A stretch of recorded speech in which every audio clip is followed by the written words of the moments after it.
ಕೃಷ್ಣಂ ಒಂದೇ ಜಗದ್ಗುರು 107 ಡೇ 94 ಭಗವದ್ಗೀತೆ ಅಧ್ಯಾಯ 2 ಶ್ಲೋಕ 47 ಶ್ರೀ ಭಗವಾನ್ ಉವಾಚ ಕರ್ಮಣ್ಯೇವಾಧಿಕಾರಸ್ತೆ ಮಾ ಫಲೇಶು ಕದಾಚನ ಮಾ ಕರ್ಮ ಫಲಹೇತೋ ಋಭು ಮಾತೆ ಸಂಗೋಸ್ತೋ ಅಕರ್ಮಣೆ. ನಿನಗೆ ನಿಯೋಜಿತ ಕರ್ತವ್ಯವನ್ನು ಮಾಡುವುದಕ್ಕಷ್ಟೇ ಅಧಿಕಾರ, ಆದರೆ ಕರ್ಮಫಲಕ್ಕೆ ನಿನಗೆ ಅಧಿಕಾರವಿಲ್ಲ. ಕರ್ಮಫಲಕ್ಕೆ ನೀನು ಕಾರಣ ಎಂದು ಭಾವಿಸಬೇಡ. ಕರ್ಮವನ್ನು ಬಿಡಬೇಕೆಂದು ನಿನಗೆ ಮನಸ್ಸಾಗದಿರಲಿ.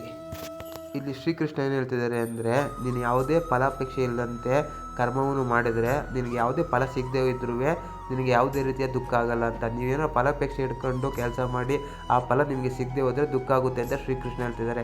ಇದನ್ನ ಅರ್ಥ ಮಾಡ್ಕೊಳ್ಳಿ. ಇವತ್ತಿನ್ನೂ ಉಪವಾಸ ಬಿಟ್ಟಿರಲಿಲ್ಲ, ಸೊ ಫ್ರೀ ಎಕ್ಸಸೈಜ್. ಆಮೇಲೆ ನಮ್ಮ ಕೊತ್ತಿ ಮಾತಾಡ್ಸ್ಕೊಂಡೆ, ನಮ್ಮಮ್ಮ ಮಾಡಿದ ತಿಂಡಿ ಬಜ್ಜಿ ತಿನ್ಕೊಂಡೆ.